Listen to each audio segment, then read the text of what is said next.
How did you find out your best friend was the villain the whole time? At first, I felt guilty going to the town's Halloween party while my boyfriend was home sick, but that guilt instantly evaporated the second I actually spotted him, just a few feet away, kissing another girl. My best friend Lori gasped when she saw them, fighting back a smile, something I didn't even notice at the time. "Oh no, I'm so sorry. Don't worry, you'll find someone who will fit you more," she said, in a tone like she was holding back a laugh. She grabbed my arm and started dragging me towards them before I yanked it back. "We have to go confront him," she insisted. I shook my head, already biting back tears. "I can't," I told her before running off to disappear with the crowd. I don't remember walking to the dart booth, but suddenly I was there, grabbing darts and hurling them at balloons with way too much force. Pop, pop, pop. Each balloon felt like a tiny release of the anger building in my chest. "I've never met someone so excited about throwing darts," a voice said behind me. I turned to see a guy in a phantom mask leaning against the booth, laughing. "If only your aim matched your energy." I looked at the board where only 3 of my darts actually hit a balloon and frowned. "Thank you for the advice, but I actually missed on purpose." He grinned and held up his hands. "All right, you got me." He leaned over the counter and handed out a ticket to the staff. He started accurately popping each balloon in one go. "So, bad night?" I paused, rolling the dart in my hand. "Terrible. Worst night of my life, maybe," I said quietly. I started telling the masked stranger everything. The cheating boyfriend. The matching costumes. How stupid I felt. He listened to every word without interrupting. When I finished, he was quiet for a moment before saying, "You know what the saddest part about this is?" I shook my head. "The worst part is you're blaming yourself. I can hear it in your voice. Like somehow you missed the signs or weren't enough." He stepped closer. "But the truth is, people who cheat aren't looking for something better. They're just looking for something easier. And that's on them, not you." I felt tears forming behind my mask. He smiled softly and added, "My mom cheated on my dad last year. Even now, he blames himself." We stood there in silence for a moment, the party noise fading into background static. "You want to know something crazy?" I asked. He nodded. "This is the first time tonight I haven't felt completely shattered." He smiled behind his mask. I don't remember who moved first, but the space between us disappeared and suddenly we were sharing a kiss under the moonlight. The sound of my midnight alarm pulled us apart. "Wait, your name," he said, grabbing hold of my hand. I shook my head. "I'm sorry this was wrong. I was heartbroken just an hour ago. Thank you for tonight." And I left him, thinking I'd never see him again. The next morning, Lori burst into my room and shoved her phone in my face. "Look at this! Isn't it romantic?" There were pictures of me and the guy with the mask spreading online through the community with the caption, "Looking for the girl from last night. Please contact me. Elliot." My heart nearly stopped at the name. Elliot? The mayor's son? The same Elliot who used to call me bookworm and knock my novels out of my hands in middle school before he transferred schools? "No way," I said flatly. "It can't be him. That guy last night was so sweet. The Elliot I knew was a little jerk face." Lori's eyes widened. "So are you gonna meet with him?" I shook my head no. She sighed in relief. "Good. You've just gotten over a guy. You can't just go and date another guy. It would be wrong. Plus, would he really be happy to know it's you?" I blinked at her harsh reaction. "Yeah," I mumbled. I spent the next 3 days avoiding those posters until Elliot walked into my family's bookstore looking for a gift for his mom. He glanced at me behind the counter and his face lit up with recognition. "Wait, you're that girl from middle school. The one who loved books." I felt my defenses go up. "You're the guy who made fun of me for it." "Yeah," he sighed. "I was a terrible kid. I'm really sorry about that. I was going through some stuff and I took it out on you." We talked for a bit and I realized he'd changed. He was softer now, kinder. When he was picking out books, I couldn't help myself. "So I heard you've been looking for someone." His expression shifted to something vulnerable. "Yeah, I met this girl on Halloween and I can't stop thinking about her. I know it sounds crazy, but when you connect with someone like that, even for just a moment, you know it means something. I've dated plenty of people, but that night was the most honest thing you've felt in your life." I finished for him. He paused and stared, surprised. But before I could open up, my best friend walked through the doors holding the mask I had worn on Halloween in her hand. "Oh, hey, Elliot. I've been meaning to reach out. I'm Lori, the girl you've been looking for." I stared at Lori in complete shock. She smirked at me. And soon, I'd find out the complete truth. What she did to get my ex-boyfriend to cheat. And how Elliot was the perfect tool to ensure I'd hurt forever. Or so she thought. I stood there completely frozen as Lori held up my mask like some kind of prize. Elliot's eyes moved between us, his face showing total confusion. My brain felt like it was short-circuiting trying to process what just happened. How could my best friend lie about being the girl from Halloween? What did she mean about making sure I hurt forever? Lori's smirk got wider as she watched me struggle to speak. Elliot reached for the mask to examine it closer, and I wanted to scream that it was mine, that I was the one he kissed, but my throat felt completely closed up. Lori stepped closer to Elliot and touched his arm in this possessive way that made my stomach twist. He smiled at her. still looking a bit confused but clearly wanting to believe her story. I managed to mumble something about needing to check inventory in the back and basically ran away from them. My hands were shaking, so bad I could barely turn the key to lock the stockroom door behind me. Through the door I heard them talking, heard Lori's fake, sweet laugh, heard the bell on the front door chime as they left together. I flipped the store sign to closed even though it was only 4 p.m. My parents would be mad, but I couldn't deal with customers right now. I sat on the floor in the back room surrounded by boxes of books and just replayed everything from Halloween in my mind. The way Lori had gasped when she saw my ex cheating, but now I remembered that weird smile she was fighting back. She'd said I'd find someone who would fit me better in this tone, like she was holding back a laugh. At the time, I thought I was imagining things because I was so upset. Then she'd grabbed my arm, trying to drag me toward my ex and that girl. She kept insisting we had to confront him right then. Why was she so determined to make me face it in that exact moment? I'd pulled away and run off into the crowd, and Lori had disappeared after that. I didn't see her again for the rest of the night. My phone buzzed, and I saw a text from Lori asking if I was okay and saying Elliot seemed really sweet. I stared at the message feeling sick. I scrolled through my contacts until I found Miranda Harvey's number. She'd been at the Halloween party and knew basically everyone there. I called her trying to sound casual and asked if she'd had fun at the party. We talked about costumes and music for a few minutes before I carefully brought up Lori. Miranda confirmed she'd seen Lori arrive really late, probably around 12:30 or 1 a.m. My heart started pounding because I'd met Elliot at the dart booth around 10:30, and we'd talked until midnight when my alarm went off. There was no possible way Lori could have been the girl with him. Miranda asked why I wanted to know, and I made up some excuse about trying to remember when I'd last seen Lori that night. After I hung up, I sat there staring at my phone with this growing feeling of dread. Lori had lied about being there during the time I was with Elliot. She'd lied directly to his face while holding my mask as proof. But why would she do that? What did she have to gain from pretending to be me? The next morning, I dragged myself to work at the bookstore even though I'd barely slept. Freya was already there restocking the fiction section when I walked in. She took one look at my face and asked what was wrong. I'd worked with Freya for 2 years, and she'd always been straightforward and honest, so I told her everything. About meeting the masked guy on Halloween, about Elliot searching for me, about Lori walking in yesterday with my mask and claiming to be the girl he was looking for. Freya's eyes got wider and wider as I talked. When I finished, she set down the book she was holding and said Lori might have done way more than just lie about Halloween. She asked if I'd thought about how my ex ended up at that party with another girl in the first place. The question hit me like a punch to the stomach because I hadn't really thought about it. My ex was supposed to be homesick. How did he end up at the party kissing someone else? Freya reminded me that Lori was the one who convinced me to go to the Halloween party without my boyfriend. She'd come over that afternoon and kept saying he wouldn't mind since he was sick, that I deserved to have fun, that I shouldn't miss the biggest party of the year just because he had a cold. At the time, it seemed like normal best friend encouragement. Lori was always pushing me to be more social and spontaneous, but now with everything else, it felt different. It felt planned. Freya suggested I look at my ex's social media to see if there were any photos from that night that might show when he arrived or who he was with. I pulled out my phone right there behind the counter, my hands shaking a little as I opened his profile. I hadn't looked at his page since we broke up because it hurt too much. I spent my whole lunch break in the stockroom scrolling through my ex's social media and the accounts of people who'd been at the party. Most of the photos were blurry shots of people in costumes dancing or playing games. I found one photo posted by some guy from my ex's friend group that showed a bunch of people near the entrance. The photo was time-stamped at 9:45, before I'd even arrived. I zoomed in on the faces, and my heart stopped. In the background, partially hidden by someone's vampire cape, I could see Lori talking to my ex. She was leaning in close like she was telling him something important, and his face looked serious. This was before he'd kissed that other girl. This was before I'd even gotten to the party. My hands started shaking as I zoomed in more, making sure it was really them. It was definitely Lori's costume and my ex's face. They were together at the party way earlier than Lori had claimed to arrive. My whole body felt cold as I realized what this meant. Lori had been at the party before she said. She'd been there talking to my ex before he cheated on me. She'd seen me arrive and found me right after I witnessed the cheating, like she'd been waiting for it to happen. My hands were shaking. So bad I almost dropped my phone as I took a screenshot of the photo. I zoomed in on Lori and my ex and took another screenshot of just that section. This was proof. Proof that Lori had lied about when she arrived. Proof that she'd been talking to my ex before everything fell apart. I felt anger rising in my chest, hot and sharp. My best friend had set me up. She'd pushed me to go to the party, talked to my ex beforehand, and then appeared right when I needed her most like some kind of hero. And now she was pretending to be the girl I'd connected with, taking away the one good thing from that horrible night. That evening, I was reorganizing the mystery section when the bell above the door chimed. I looked up and saw Elliot walking in alone. My heart jumped into my throat as he headed straight toward me.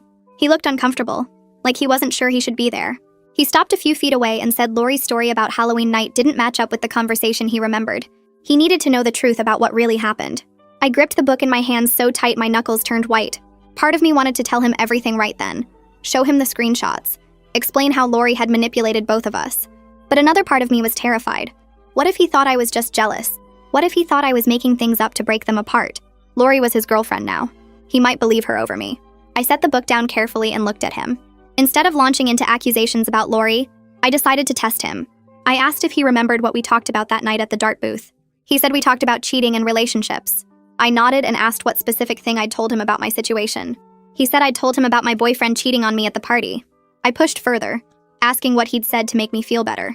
Elliot's face got more confused as he tried to remember exact details. I asked him what he'd told me about his own family, about why he understood what I was going through. I could see him searching his memory, trying to recall the conversation. I mentioned how he'd talked about someone in his family dealing with cheating and asked if he remembered who. His face started to change as he realized where I was going with this. Elliot's expression shifted completely when I brought up his mother's cheating. I told him the exact words he'd said that night about his dad blaming himself even though it wasn't his fault. I repeated back what he'd told me about people who cheat looking for something easier, not something better. His eyes got wide and he took a step back like I'd shocked him. He stared at me for a long moment before saying there was no way Lori could know those details. He'd never told anyone else about his mom, not even his close friends. It was too personal, too painful. The only person he'd ever told was the girl at the Halloween party. The girl he'd been searching for. Me. I watched the realization spread across his face as he understood that I was telling the truth. But I could also see the confusion and hurt as he processed what this meant about Lori. Why would she lie about something so specific? What did she have to gain from pretending to be someone she wasn't? The door chimes rang and I looked up to see Lori walking in. Her face went from surprise to something else entirely when she spotted me and Elliot standing close together near the counter. She walked straight over and positioned herself between us, her hand reaching out to touch Elliot's arm. Her smile looked sweet, but her eyes were hard as she glanced at me. I took a step back, my heart starting to pound because I knew what was coming. Lori's eyes started filling with tears and her voice cracked when she spoke. She told Elliot I was trying to steal him because I was jealous of their relationship. She said I'd always been obsessed with him since middle school, making up stories about connecting with him. I felt my mouth drop open because none of that was true. I'd barely thought about Elliot after he transferred schools until Halloween night, but Lori kept going, her performance getting more dramatic with every word. She grabbed onto Elliot's sleeve and said I couldn't stand seeing her happy for once. Elliot looked between us, his face showing confusion and uncertainty. I could see him trying to figure out who was telling the truth. Lori started crying harder, saying she knew I'd try something like this eventually.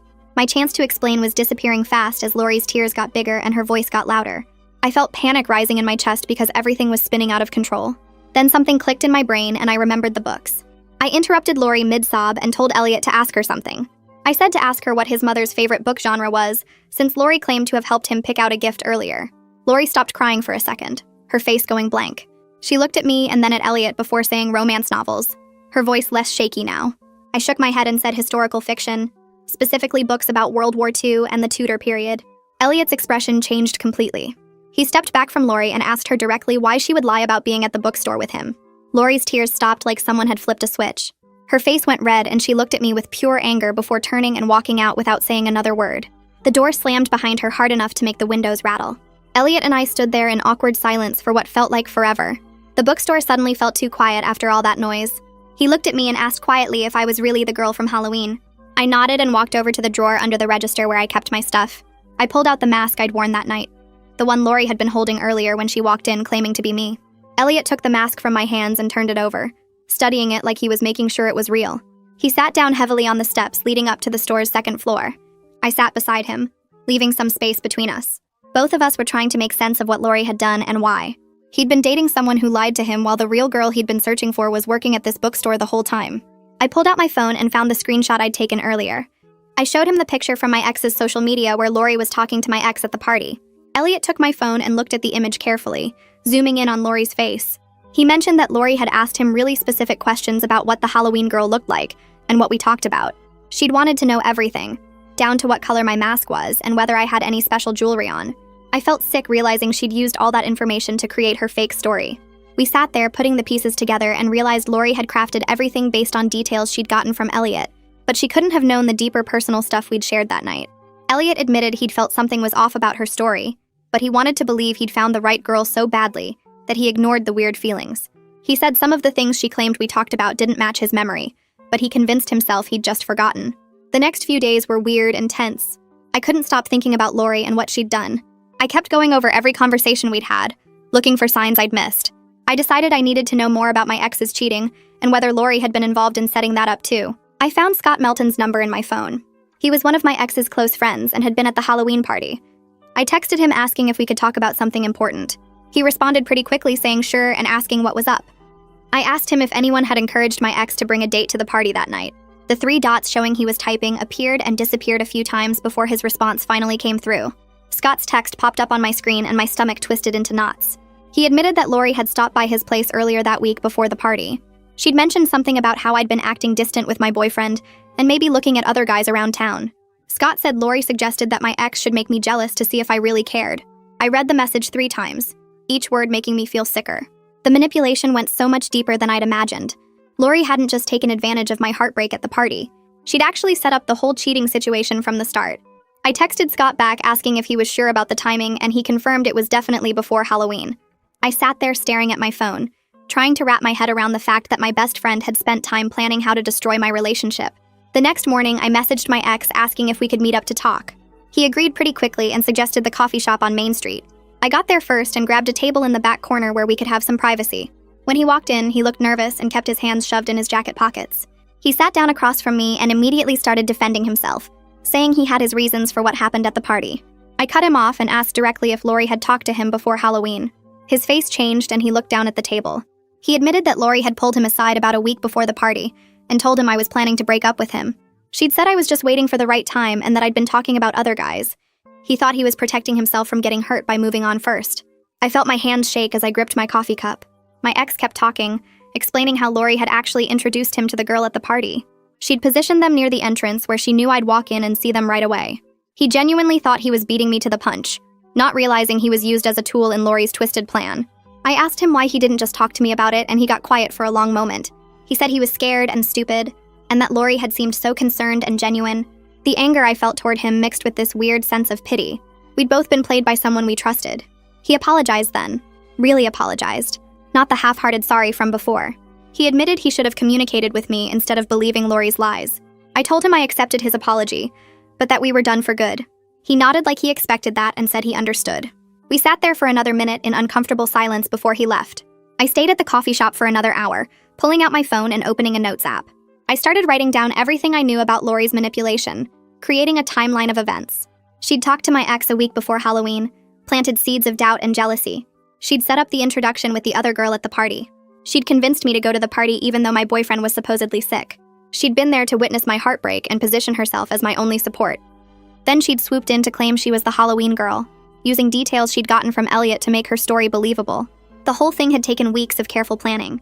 She'd spent all that time and energy making sure I'd end up heartbroken and vulnerable at that party. When I got back to the bookstore, Freya took one look at my face and pulled me into the back room. I showed her my timeline and explained everything I'd learned from Scott and my ex. Freya read through my notes carefully, and then looked up at me with this serious expression. She suggested that maybe Lori wanted me isolated and hurting, so she could control how I reacted to everything. I thought about that for a second, and realized Lori had always been the first person I called when something went wrong. She'd positioned herself as my main support system, the one person I could count on. That night at home, I couldn't stop thinking about what Freya had said. I opened my text messages and started scrolling back through months of conversations with Lori. A pattern emerged that made my chest feel tight. Every time I'd mentioned getting closer to someone new, Lori had found a reason why that person wasn't trustworthy.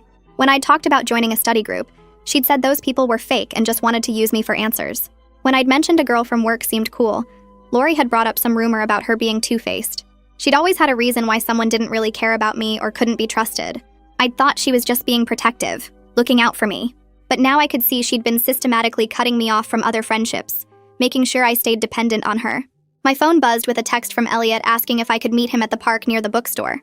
He said he needed to talk to me privately, and that he was bringing his friend Cody who'd been at the Halloween party. I agreed and headed over, my heart beating faster with each step. When I got to the park, Elliot was standing by the fountain with another guy I recognized from around town. Elliot introduced him as Cody and explained that he'd asked him to come verify some things about Halloween night. Cody smiled at me and said he definitely remembered seeing me and Elliot together at the dart booth. He described my costume in detail, even mentioning the specific color of my mask. Then he brought up how Elliot had talked to him later that night about meeting a girl whose mom had cheated on her dad. Cody said Elliot had been really affected by the conversation and kept saying he needed to find this girl again. This independent verification of everything that happened made my whole body relax. Someone else had witnessed it. Someone who had no reason to lie. Elliot looked relieved too, like he'd been carrying around doubt despite believing me. Then his expression got more serious and he told me he'd broken up with Lori that morning. My stomach dropped. He explained that when he'd confronted her about lying, she'd completely refused to accept the breakup. She'd actually threatened to spread rumors about both of us around town if he tried to pursue me. Elliot said her whole sweet personality had just vanished in an instant, replaced by someone cold and mean. The mask she'd been wearing had finally fallen away completely, and now we were seeing who Lori really was underneath all the fake friendship and manipulation. The next morning, I woke up to 3 missed calls from people I barely talked to anymore. My phone kept buzzing with texts asking if I was okay, and mentioning something about Elliot. I scrolled through the messages and my stomach dropped when I saw what Lori had been posting on social media. She'd written this long post about how I was trying to ruin her relationship because I was jealous and couldn't handle seeing her happy. She made it sound like I'd always been obsessed with Elliot and was making up lies to break them up. The post had dozens of comments from people I knew, and some of them were actually agreeing with her. People who'd known Lori longer than they'd known me were taking her side without even asking for my version of what happened. I sat there staring at my phone, watching the comments pile up, feeling like the whole town was turning against me based on her lies. My hands were shaking as I screenshot everything she'd posted before she could delete it later. I needed proof of what she was saying about me. Over the next 2 days, I kept running into people who'd clearly heard Lori's version of events. At the grocery store, one of her friends literally turned around and walked the other way when she saw me. The woman who ran the coffee shop gave me this pitying look like I was some desperate girl chasing after someone else's boyfriend. I wanted to scream at all of them that they had no idea what really happened, but I knew that would just make me look worse. Instead, I started gathering every piece of evidence I had. I organized all the screenshots into a folder on my phone. The photo of Lori talking to my ex before I even arrived at the Halloween party. The text messages where she'd discouraged me from making other friends. The timeline I'd written out showing how she'd manipulated everything. I also had the statements from Scott about how Lori had encouraged my ex to cheat, and my ex's own admission that she'd lied to him about me planning to break up with him. I texted Miranda and asked if she could meet me at the coffee shop on Main Street. She agreed immediately and brought 2 other friends with her who'd been asking questions about the whole situation. When I sat down with them, I didn't say anything at first. I just handed Miranda my phone and let her scroll through everything. She passed it to the others, and I watched their faces change as they read through the evidence. Miranda looked up at me with wide eyes and said she had no idea Lori had been at the party that early. One of the other friends pointed at the screenshot showing Lori with my ex and said that completely changed everything. I showed them Scott's messages confirming that Lori had set up the whole cheating situation. Then I showed them my ex's texts admitting Lori had lied to him about me. The timeline made it clear that Lori had spent weeks planning this whole thing just to hurt me. By the time they finished looking at everything, all 3 of them believed me. Miranda actually apologized for not questioning Lori's story sooner. She said she'd felt weird about how quickly Lori had claimed to be the Halloween girl, but hadn't wanted to get involved in drama. Now she realized staying silent had let Lori keep lying. The next afternoon, I was working alone at the bookstore during the slow period after lunch. Freya had gone to the bank to make a deposit, and I was restocking shelves in the back when I heard the front door chime. I walked out to the counter and froze when I saw Lori standing there. She wasn't crying or looking sad like she had been in public. Her face was cold and angry, and she crossed her arms as soon as she saw me. She walked right up to the counter and told me I was ruining everything by showing people those screenshots. Her voice was different now, harder and meaner than I'd ever heard it. She said I always had to make everything about me and couldn't just let her be happy for once. I stared at her, trying to process this version of Lori I'd never seen before. She kept going, saying I'd always had things too easy. My family owned a business. People liked me without me having to try to. I'd never had to work for friendships the way she did. She said I deserved to feel the pain she'd been feeling for years watching me coast through life while she struggled. My heart was pounding, but I managed to keep my voice steady when I asked what she meant. That's when everything came spilling out. She admitted she'd set up my ex to cheat on me at the party. She'd spent weeks convincing him I was going to dump him, and that he should protect himself by moving on first. She'd even picked out the girl for him to kiss, and made sure they'd be standing exactly where I'd see them. I slowly reached into my pocket and turned on my phone's voice recorder, keeping it hidden while Lori kept talking. She said she'd been jealous of me since the day we became friends. Every time something good happened to me, it felt like proof that her life wasn't as good. She resented my relationship with my ex even though she'd smiled and said she was happy for me. She hated that my family's bookstore was successful while her parents struggled with money. She couldn't stand the way people naturally liked me and wanted to be around me when she had to work so hard for every friendship. Her voice got louder as she listed everything she'd envied about my life. She said watching me be happy made her feel worse about herself, like my good things somehow took away from her chances at having good things too. I kept the phone recording in my pocket while she revealed more and more. She admitted she'd seen the photos of me and Elliot at the Halloween party online before she ever talked to me about them. She'd recognized my costume and mask immediately. When she saw Elliot searching for the Halloween girl, she realized she could take that moment away from me and make herself the center of his attention instead. Lori said she'd specifically targeted Elliot's search because she knew I'd connected with him that night. She'd watched me come back to find her after midnight looking happier than I'd been in months. She'd seen the way I smiled when I talked about the guy at the dart booth. So when Elliot started posting those pictures looking for me, she saw the perfect chance to hurt me even more. She wanted to make me watch her have what I wanted. She wanted me to see her with Elliot and know that the one good thing from that horrible night was being taken away. She said it felt fair after years of watching me have everything while she had nothing. She wanted me to finally understand what it felt like to want something desperately and not be able to have it. Her hands were shaking as she talked, and I could see tears starting to form in her eyes, even though her voice stayed angry. I asked her why she would go this far just because she was jealous. That's when she broke down completely. She sank into one of the reading chairs near the counter and put her head in her hands. Through sobs, she said she'd always felt like she was in my shadow. Every friendship felt like a competition she was losing. Every achievement I had felt like it diminished her own accomplishments. Every relationship I was in reminded her of her own loneliness. She said she'd tried so hard to be happy for me over the years, but the jealousy kept growing until she couldn't ignore it anymore. She'd started hating herself for feeling that way, which made her resent me even more for being the cause of those feelings. She knew it wasn't logical or fair, but she couldn't stop comparing her life to mine and always finding hers lacking. She said the Halloween party felt like her breaking point. Seeing my ex cheat should have made her feel bad for me, but instead she'd felt this sick satisfaction that finally something bad was happening to me too. Then when she saw I'd connected with Elliot despite everything, she'd felt that jealousy turn into real anger. She couldn't stand that even on my worst night, I'd managed to find something good. I stood there listening to her confession, feeling this complicated mix of emotions I couldn't sort out. Part of me was furious at what she'd done and how deliberately she'd tried to hurt me, but another part of me felt genuinely sad for the pain she'd been carrying around. I understood feeling jealous sometimes or comparing yourself to friends, but I also knew that her jealousy didn't excuse the cruel things she'd done. She'd made active choices to manipulate people and cause harm. She'd spent weeks planning how to hurt me instead of just talking to me about how she felt. I took a breath and told her our friendship was over. I said I understood she'd been struggling with these feelings, but that didn't make it okay to orchestrate my ex's cheating or lie about being the Halloween girl.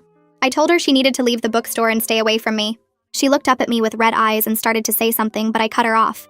I said I hoped she'd get help for the jealousy and pain she was feeling, but I couldn't be her friend anymore after everything she'd done. That's when she noticed my hand in my pocket. Her eyes went wide and she jumped up from the chair. She asked if I'd been recording her and reached for my phone. I pulled it out and stepped back, holding it away from her. She lunged across the counter trying to grab it, saying I couldn't use that recording because she hadn't known I was recording. I kept backing up toward the storage room, keeping the phone out of her reach. She was yelling now, demanding I delete it. Just then, Freya walked in through the back entrance carrying the bank deposit bag. She stopped in the doorway and took in the scene with Lori halfway across the counter reaching for me. Freya asked what was going on, and I told her Lori had just confessed to everything. Freya's eyes went hard, and she told Lori she needed to leave immediately. Lori looked between us, realizing she'd been caught completely. She started crying again, but these felt like real tears of panic rather than manipulation. She backed toward the door, saying this wasn't fair and I'd tricked her. Freya walked her to the exit and firmly closed the door behind her, locking it even though we were still open. I stood there shaking, still holding my phone with the recording. Freya came over and hugged me, saying she'd heard most of the conversation from the back room before she came in. She'd been standing there listening to make sure I was safe. I played the recording back from the beginning to make sure it had captured everything clearly. Lori's voice came through perfectly, admitting to setting up the cheating, lying about being the Halloween girl and targeting Elliot specifically to hurt me. Freya said this was exactly the proof I needed, and I should share it with Elliot right away. I texted him asking if he could come to the bookstore when we closed in an hour. He responded immediately saying he'd be there. The rest of the afternoon dragged by slowly. I kept replaying Lori's words in my head, still processing everything she'd admitted.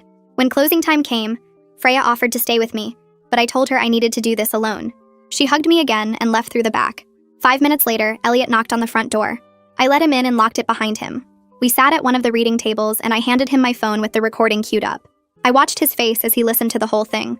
His expression shifted from confused to shocked to angry as Lori's confession played out. When it finished, he sat back in his chair and just stared at the table for a long moment. He said he couldn't believe the depth of her manipulation and how much pain she'd been carrying around. He admitted he felt stupid for not seeing through her lies sooner. He said there had been small moments where her story didn't quite add up, but he'd wanted so badly to find the Halloween girl that he'd ignored the inconsistencies. He apologized for not trusting his gut and for putting me through weeks of watching them together. I told him it wasn't his fault because Lori had been incredibly careful with her lies. She'd used information he'd told her about that night to make her story believable. We sat there talking about what to do next. I said I wanted people to know the truth, but I didn't want to turn this into huge town drama or public revenge. Elliot agreed completely. He said Lori clearly needed help for her jealousy and mental health issues, and blasting her publicly wouldn't actually help anyone. We decided we'd share the truth with our close friends, and the people who'd been asking questions. We'd let them hear the recording if they wanted proof. But we wouldn't post it online or make a big public statement. We'd just quietly correct the lies Lori had spread and let the truth spread naturally through people who actually cared about what really happened. Elliot reached across the table and took my hand. He said he was sorry for everything I'd been through and thanked me for handling it with more grace than Lori deserved. I squeezed his hand back, feeling like finally we could move forward without lies between us. Over the next week, I shared the recording with our close friends one by one. Miranda came to the bookstore first and listened to the whole thing with her hand over her mouth. She apologized 3 times for believing Lori's version of events and hugged me before she left.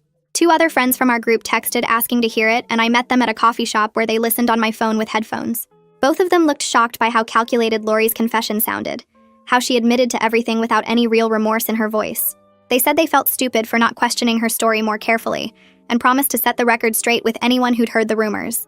By the end of the week, most of our friend group knew the truth, and the few people who still believed Lori's lies weren't really friends worth keeping anyway. The hardest part was watching how quickly the story spread through town, not as gossip, but as genuine shock that someone could manipulate people so thoroughly. On Tuesday afternoon, a couple I didn't recognize walked into the bookstore during a slow period. The woman had Lori's eyes, and I knew immediately who they were before they even introduced themselves. Her parents looked tired and sad as they approached the counter and asked if they could talk to me privately. We sat at one of the reading tables in the back corner, and her mom started crying before she even spoke. They apologized for what Lori had done, saying they had no idea she'd been struggling so badly with jealousy and depression. Her dad explained that Lori had always compared herself to other people, especially me, but they thought it was normal teenage insecurity that she'd outgrow. They never imagined she'd act on those feelings in such a harmful way, never saw signs that she was capable of the manipulation I'd experienced. Her mom kept saying she felt like she'd failed as a parent, that she should have noticed something was wrong and gotten Lori help sooner. I listened to them talk and felt a weird mix of anger at Lori and sympathy for her parents who clearly loved her and were blindsided by this. When they finished, I told them I appreciated them coming here and apologizing, but I needed space from Lori for the foreseeable future. I explained that what she did wasn't just a mistake or a moment of poor judgment. It was months of calculated manipulation that hurt multiple people, and I couldn't just forgive that because she was struggling mentally. Her parents nodded and said they completely understood, that they weren't asking me to forgive her or be her friend again. Her mom mentioned that Lori was starting therapy twice a week to work through her jealousy issues and self-esteem problems, that they were taking this seriously and getting her real help. I thanked them for telling me and walked them to the door, feeling emotionally exhausted from the conversation, but glad they'd at least acknowledged what happened. After that day, Elliot and I started spending more time together, but we were both careful about it. We'd grab coffee between his classes and my shifts at the bookstore, sitting in corner booths where we could talk without the whole town watching. We went on walks through the park where we'd just talk about random things like books and movies and stupid stuff from our childhoods. Neither of us rushed into anything physical or tried to recreate that Halloween night kiss right away. We were both too aware of how badly we'd been manipulated, how Lori had used our connection as a weapon against us, and we needed to rebuild that trust slowly. Sometimes we'd sit in comfortable silence, and that felt more intimate than any grand romantic gesture could have been. We were learning each other again, but this time with our masks off and our real selves showing. One evening, while we were sitting on a bench near the duck pond, Elliot started telling me about the weeks he spent searching for the Halloween girl. He described putting up posters all over town, asking every person he ran into if they knew who she might be, checking his phone, constantly hoping someone would reach out. He said he felt crazy doing it, like some character in a movie, but he couldn't shake the feeling that he'd met someone important that night. Hearing him talk about searching for me while Lori was pretending to be me made my chest hurt all over again. The betrayal felt fresh and raw, knowing that while he was desperately trying to find me, my best friend was actively working to make sure we'd never connect. I had to look away from him for a minute because tears were forming, and I didn't want to cry about Lori anymore. I told Elliot how Lori's manipulation made me question everything about myself and my ability to trust people. I explained that I kept replaying moments from our friendship, wondering what was real and what was just her playing a role to stay close to me. Every time someone was nice now, I caught myself wondering what they really wanted, or if they secretly resented me like Lori had. Elliot reached over and took my hand, saying he felt exactly the same way. He admitted he'd been going through his other relationships in his head, wondering which friends were genuine and which ones might be using him because his dad was the mayor. We sat there holding hands and talking about how weird it was that Lori's lies had made us both paranoid about everyone else's honesty. That conversation led to us making a decision that became really important for our relationship. We agreed to be completely honest with each other about everything, even uncomfortable or embarrassing things. If something bothered us, we'd say it instead of letting it build up. If we were scared or insecure, we'd admit it instead of pretending to be fine. We made honesty our foundation because we'd both seen what happens when people hide their real feelings and let resentment grow in the dark. It sounds simple, but it was actually kind of scary to commit to that level of openness with someone. Still, after everything with Lori, we knew that lies and manipulation had almost kept us apart, and we weren't going to let that happen again. A few days later, my ex-boyfriend texted me asking if we could talk. I almost ignored it, but something made me agree to meet him at the same coffee shop where this whole mess had started to unravel. He looked different, less confident maybe, and he got straight to the point. He apologized again for cheating and for believing Lori's lies about me, and then he told me he was cutting ties with her completely. He explained that he'd been working with a therapist on his trust issues, realizing that he'd let Lori poison his view of our relationship because he was insecure. He said he should have talked to me directly, instead of listening to someone else's version of what I was thinking or feeling. The apology felt genuine, and I could see he was actually trying to grow from this. I accepted his apology and told him I appreciated him being honest about everything, but I also made it very clear that we weren't getting back together. That relationship had ended for good reasons that went beyond just the cheating, and I'd moved forward with my life. He nodded like he'd expected that answer and said he understood, that he just wanted to clear the air and take responsibility for his part in the drama. We finished our coffee and parted on decent terms. Not friends, but not enemies either. It felt good to close that chapter properly, instead of leaving it messy and unresolved. Through all of this, Freya became a much closer friend than she'd been before. We started taking our lunch breaks together, and she'd stay after closing sometimes to help me organize shelves while we talked.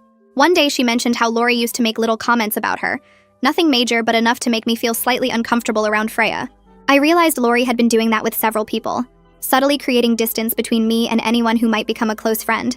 She'd position herself as my only real friend, the only person who truly understood me, while quietly undermining every other friendship I tried to build. Now I made a real effort to strengthen the friendships Lori had tried to damage, reaching out to people I'd drifted away from and rebuilding those connections. It was like cleaning out a wound, painful but necessary, and I could feel myself getting healthier as I let go of Lori's influence and surrounded myself with people who genuinely cared about me. A week later, Elliot asked if I wanted to meet his mother properly, not just as the bookstore clerk, but as the girl he'd been searching for. My stomach twisted with nerves as we walked into the mayor's house, a big old place on the hill with white columns and perfectly trimmed hedges. His mother answered the door and her face lit up the second she saw me. She pulled me into a hug before I could even say hello, telling me she remembered me from the bookstore and how I'd always helped her find the perfect books. She led us into the kitchen where she'd made cookies, and we sat around the table while she asked me about my family and the bookstore and college plans. Then she got this knowing look and said Elliot had seemed different after Halloween, happier somehow, but he wouldn't tell her why. She'd suspected he'd met someone special that night, and now seeing us together made perfect sense. I felt my cheeks get hot, but Elliot just smiled and squeezed my hand under the table. His mother poured us tea and the conversation shifted to something more serious. She started talking about how marriage takes real work, especially after trust gets broken. She explained that last year she'd made a terrible mistake and had an affair with someone from her book club. Elliot's father found out and their whole world fell apart for a while. She said the months after were the hardest of her life, watching her husband blame himself and question everything about their relationship. But they decided to try therapy instead of giving up, going to sessions twice a week where they had to be completely honest about their feelings and fears. The therapist made them do exercises where they practiced talking about hard things without getting defensive or shutting down. Slowly, over many months, they started rebuilding what they'd broken. She looked at both of us and said the key was choosing honesty every single day, even when it felt scary or uncomfortable. Hearing her story made something shift in my chest. If they could work through something that painful and come out stronger, maybe real healing was actually possible after betrayal. Maybe Lori's manipulation didn't have to define how I approached relationships forever. His mother reached across the table and patted my hand, telling me she could see I was good for her son, that I had a kind heart and a strong spirit. When we left, Elliot walked me home and we talked about his parents, and how much courage it took for them to stay together and do the work.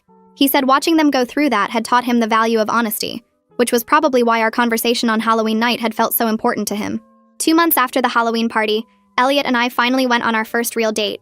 We'd been spending time together at the bookstore and taking walks around town, but this felt different, more official somehow. We chose a restaurant in the next town over, about 30 minutes away, where we could just be ourselves without everyone watching and gossiping about the mayor's son and the bookstore girl. The drive there was easy, with music playing and both of us singing along badly to songs on the radio. We talked about everything and nothing, the way you do when you're comfortable with someone but still excited to learn more. The restaurant was this small Italian place with checkered tablecloths and candles on every table. We ordered pasta and shared garlic bread, and the whole night felt natural and easy, like continuing the conversation we'd started under the moonlight at the party. We laughed about how complicated the path had been to get here, with Lori's lies and the bookstore confrontation and all the drama in between. Elliot said he'd never forget the look on Lori's face when she realized her story was falling apart, and I admitted I'd replayed that moment in my head more times than I wanted to count. But we both agreed it was worth it. All the confusion and hurt and uncertainty, because we'd ended up here together. He told me about his plans after college, wanting to work in community development instead of following his father into politics. I shared my dream of maybe opening my own bookstore someday, something smaller and cozier than my family's place. We stayed until the restaurant was closing, not wanting the night to end. On the drive home, he held my hand across the center console, and I felt this quiet happiness settle over me, the kind that doesn't need words or big gestures. The next weekend, there was a community event at the town square, one of those outdoor markets with craft booths and food trucks. I went with Freya, browsing handmade jewelry and trying samples from the bakery stand. That's when I saw Lori across the crowd, standing near the fountain with her arms wrapped around herself. She looked smaller somehow, less sure of herself than she used to be. Her hair was pulled back in a messy ponytail, and she was wearing an old hoodie I recognized from high school. Our eyes met for just a second before she quickly looked away, pretending to be very interested in her phone. I felt this weird mix of relief that she wasn't trying to approach me and sadness for the friendship we'd lost, even though I knew that friendship had been built on shaky ground. Freya noticed me staring and asked if I was okay. I nodded and turned away, focusing on a booth selling homemade candles instead. The rest of the day, I kept catching glimpses of Lori in the crowd, always at a distance, always moving away when she saw me looking. It was strange seeing her like that, almost like she was a ghost of the person I used to know. Part of me wanted to feel angry or triumphant, but mostly I just felt tired of the whole situation. I was ready to move forward without her shadow hanging over everything. Later that week, Freya and I were organizing the new releases section at the bookstore when she mentioned she'd heard some news about Lori. Apparently, Lori had moved to stay with relatives in another state, needing a fresh start away from everything that had happened here. Freya said Lori's mom had come into the bookstore earlier that week and explained that Lori was going to therapy and working on herself, trying to figure out why she'd acted the way she did. I stood there holding a stack of books, processing this information. Part of me felt relieved that I wouldn't have to keep running into her around town, wouldn't have to deal with that awkward tension every time we crossed paths. But another part of me, a small part, hoped she actually would find the help she needed and learn to be happy for other people instead of tearing them down. I didn't want to be her friend again. That door was closed, but I didn't want her to be miserable forever either. Freya asked if I was going to reach out to her, and I shook my head. Some bridges are better left burned, and this was one of them. We finished shelving the books and moved on to other topics, but the news stayed with me for the rest of the day. That night, Elliot came over to my apartment and we started what would become our tradition of honesty nights. We sat on my couch with mugs of hot chocolate and took turns sharing things we were scared to say out loud. I told him about my fear that he'd eventually realize I wasn't worth all the drama, that he'd regret choosing me over an easier relationship. He shared his worry that he'd mess things up like he had in middle school, that he'd hurt me without meaning to and lose me forever. We talked about our insecurities and difficult feelings, the stuff most people keep hidden because it feels too raw or embarrassing. But we'd decided after everything with Lori that we weren't going to let things fester in silence. We were going to put our cards on the table, even when it was uncomfortable, because manipulation and hidden feelings had almost kept us apart. This became our way of making sure we stayed connected and honest with each other. Every week or two, we'd set aside time to check in, to talk about what was really going on beneath the surface. Sometimes the conversations were heavy, and sometimes they were lighter, but they always left me feeling closer to him. It was different from any relationship I'd had before. This commitment to being completely real with each other instead of pretending everything was always fine. My parents started noticing changes in me around this time. My mom commented one morning over breakfast that I seemed happier, more confident in myself. She said I wasn't second-guessing every decision or worrying so much about what other people thought. My dad agreed, mentioning that I'd been smiling more and seemed more relaxed than I had in months. Then my mom dropped a bomb, admitting they'd never quite trusted Lori, but didn't want to interfere in my friendships. She said something about Lori had always felt off to her, the way she'd monopolize my time and subtly put down my other friends. My dad nodded, adding that Lori seemed to need to be the center of attention in every situation, even when it was supposed to be about someone else. I sat there stunned, wondering how I'd missed what my parents had seen so clearly. But I guess when you're in the middle of something, it's harder to see the patterns. They told me they were proud of how I'd handled everything, standing up for myself and choosing honesty over revenge. My mom hugged me and said she was glad I'd found someone like Elliot who treated me with respect and kindness. The conversation made me realize how much their support had meant through everything, even when I didn't fully recognize it at the time. Sitting in my room that night, I thought about everything that had happened since Halloween. Lori's betrayal had cut deep. There was no denying that. Finding out your best friend had been manipulating you and tearing down your relationships felt like the ground dropping out from under your feet. But in a strange way, it had also taught me something valuable about trusting my own instincts. I'd ignored little warning signs about Lori for years. The subtle comments that made me feel bad about myself, the way she'd discourage me from getting close to other people, how she always needed to be involved in every aspect of my life. I'd brushed those feelings aside because I didn't want to be paranoid or judgmental. Now I understood that sometimes your gut knows things your brain hasn't caught up to yet. I was building healthier relationships now, with Freya and other friends who celebrated my successes instead of competing with me. I was learning to recognize when someone's friendship felt conditional, or based on comparison rather than genuine care. The experience had been painful, but it had also made me stronger and more aware.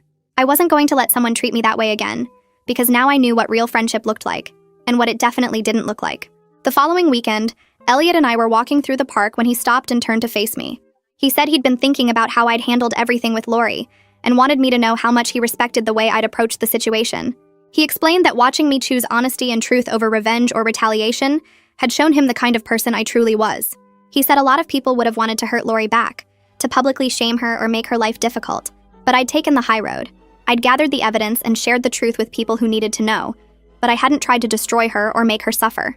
Even when she'd threatened to spread rumors about us, I'd stayed focused on moving forward instead of getting dragged into a war. Elliot said that level of grace under pressure was rare, and it made him even more sure about us. I felt my throat get tight with emotion because his words meant more than he probably realized. After months of feeling stupid and foolish for not seeing Lori's manipulation sooner, hearing that someone saw strength in how I'd handled it helped heal something inside me. We kept walking, his arm around my shoulders, and I felt grateful for the strange path that had led us here. The Halloween party that started with heartbreak had somehow ended with something real and honest, and that felt like the best possible outcome. The Winter Festival came 3 weeks later, and Elliot asked if I wanted to go with him. I said yes without hesitation. We walked through the town square holding hands while white lights hung from every lamppost and the smell of hot chocolate filled the cold air. People were everywhere, bundled in coats and scarves, their breath making little clouds in the freezing night. I spotted a few familiar faces from the crowd who had believed Lori's rumors when she first started spreading them. One woman from my mom's book club stopped us near the ice skating rink.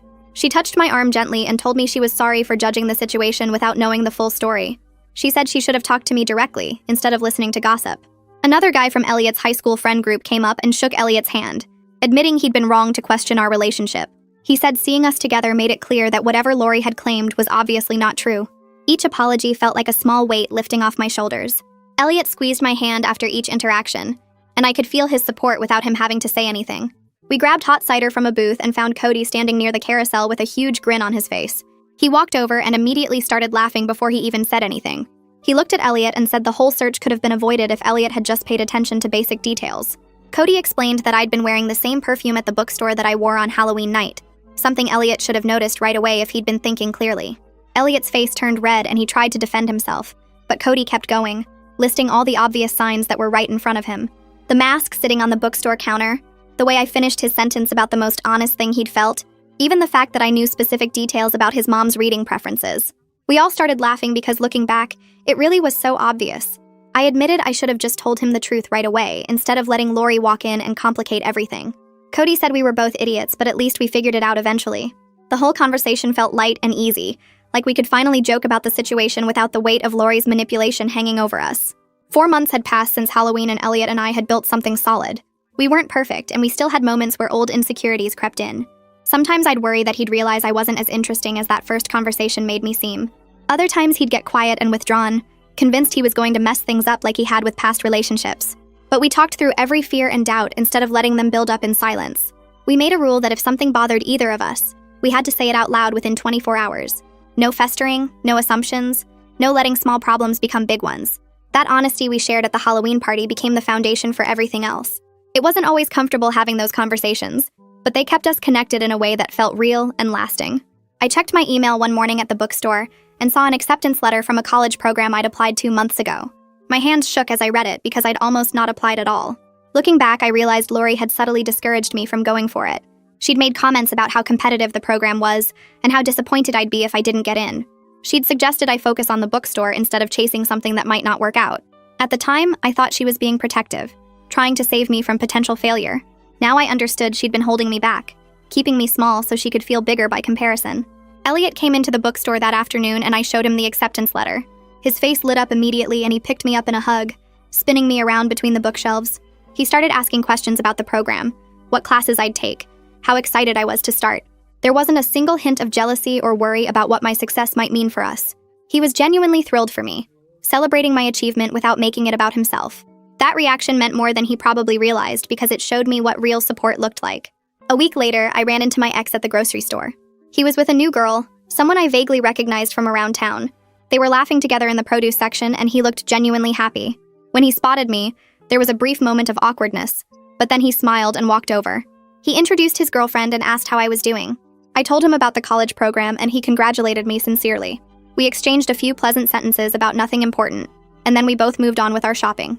The whole interaction lasted maybe 2 minutes, but it felt significant because there was no anger or tension left between us. We'd both moved past the drama Lori created and found something better. He seemed content with his new relationship, and I was happy with Elliot. The cheating that felt so devastating on Halloween night had become just a thing that happened, not a wound that still hurt.